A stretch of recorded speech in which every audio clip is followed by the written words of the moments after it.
ወተት የጠማውን ከርታታ ገበሬ እንድትመግቡት የጥበብን ፍሬ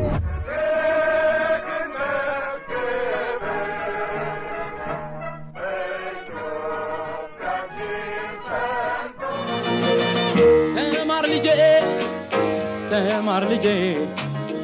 ወገን ዘመድ የለኝ ሀብት የለኝም የትምህርት ስርዓቱ ዘርፈ ብዙ ስብራት አለበት ላለፉት 20-30 ዓመታት የትምህርት ጥራት መውደቅ በከፍተኛ ደረጃ ኢትዮጵያን እየጎዳ ነው ብለን መቼም ከለውጡ በፊትም ለው ከጀመርንበት ጊዜ ጀምሮ ዋነኛ አጀንዳችን ይሄ ጉዳይ ነው የደርግ መንግስት ስልጣን ላይ ከወጣ በኋላ ዋና የትምህርት ትኩረቱ ትምህርት ቤቶችን ማስፋፋትና በተቻለ መጠን ማዳረስ የሚል ነበር በዛው ልክ በፊት በነበረው ጥራት እየሰጠው ነው ወይ የሚለው ላይ በቂ ትኩረት አልተሰጠም በለውጡ ማግስት ሮድማፕ ሲሰራ ቢያንስ 7 ዋና ጉዳዮችን ሮድማፑ ይዛል አንደኛው ስርዓተ ትምህርት ካሪኩለም መቀየር ሁለተኛው የመምህራን አቅም መገንባት ሶስተኛው የትምህርት አስተዳደርን ስርዓት ማሻሻል መቀየር አራተኛው በጣም ሰፊ መሰረተ ልማት ማስፋፋት አምስተኛ የፈተና ስርዓቱን ማሻሻል ስድስተኛ የተማሪዎች ምገባን ጀምር ሰባተኛ ከፍተኛ ትምህርት ላይ ማስፋቱን አቁመን ጥራት ላይ እንስራ እነዚህ ሁሉ ሮድማፕ ውስጥ አሉ ከግብረ ገብ ትምህርት ጀምሮ የክወናና ክህሎት ትምህርት የሚባል አለ ካሪየር ኤንድ ቴክኒካል ኤዱኬሽን የሚባል አለ የሙያ ትምህርቶችን ተማሪዎች የሚያዳብሩበት ነው ሁሉም የተለያዩ ሆነ ጥቅም አላቸው የተጨመሩ ትምህርቶች እና አሪፍ ነበር ሁለተኛ ደረጃ የሚጠናቀቀው 10ኛ ክፍል ነበርና ተማሪዎች ለስራም ዝግጁ በማይሆኑበት ጊዜ ነበርና አሁን ሁለተኛ ደረጃ ትምህርት ከ9ኛ እስከ 12ኛ ክፍል እንዲሆን የተደረገው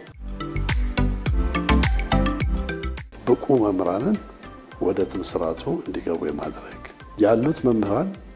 በሙያቸው እየተሻሻሉ የሚሄዱበትን ስልጠና ተሰጥቷል the next 3-4 years ሁሉንም 700,000 የሚሆኑ መምህራን አሉን እነሱን እናሰለጥናለን ወደ 17,000 የሚሆኑ ትምህርት ቤቶች ናቸው የታደሱት ወደ 6,000 የሚሆኑ አዲስ ትምህርት ቤቶች ተሰርተዋል ከዛ በፊት ጀምሮ የነበረው እንቅስቃሴ የሚለው ወደ 30,000 የሚሆኑ ትምህርት ቤቶች ናቸው የተሰሩት ፈተና አጭበርብሮ ቢያልፍም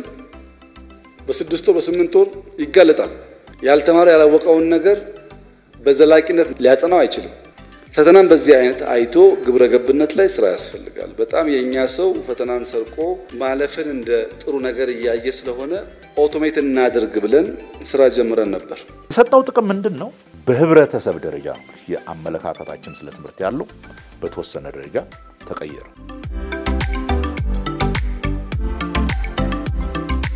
አገርን ወደፊት ተሸክመው የሚሄዱ ወጣቶች በእውቀት የሚበለጹባቸው ቦታዎች ይሁኑ ካል እነኚህ ቦታዎች ነፃ የመማሪያ የማዋቂያ የማሰቢያ የመወያያ ቦታዎች መሆን አለባቸው ከሚል ትልቅ ሪፎርም አድርገን ያዝነው ይሄ የዩኒቨርሲቲ ራስ ገዝ የሚባለው ራሳቸውን ያስተዳድሩ አሁን ወደ 5 አይነት ካቴጎሪ ያላቸው ተቋሞች አሉ ብለን ነው መስሎኛ የምርምር ዩኒቨርሲቲዎች አሉ የአፕላይድ ሳይንስ 5 ዩኒቨርሲቲዎች 22 ዩኒቨርሲቲዎች አጠቃላይ ዩኒቨርሲቲ እንላቸው አሉ ከዛ ውስጥ ኮተቤና ሲቪል ሰርቪስ ዩኒቨርሲቲ ስታይ ስፔሻላይዝድ ናቸው ሳይንስና ቴክኖሎጂ ዩኒቨርሲቲዎች ደግሞ በዋናነት ከሳይንስና ከቴክኖሎጂ ጋር ብቻ የተያዘ ስራ የሚሰሩ ናቸው ከዚህ አንፃር ዲፈረንሺየት ተደርገዋል መዝነሽ ወደኚ ተጎርተዋል ምናም ብቻ ሳይሆን ዩኒቨርሲቲዎቹ ካቀጣጠራቸው ጀምሮ እንደገና ራሳቸውን ማየት አለባቸው እነማማ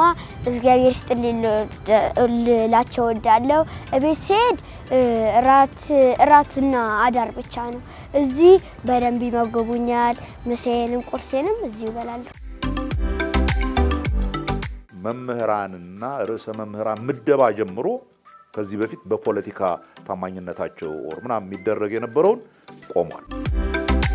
የሪሶርስ ችግር አለ ኑሮ እየከበደ ሲሄድ መምህራንም መደጎም አለመቻላችን ተጨማሪ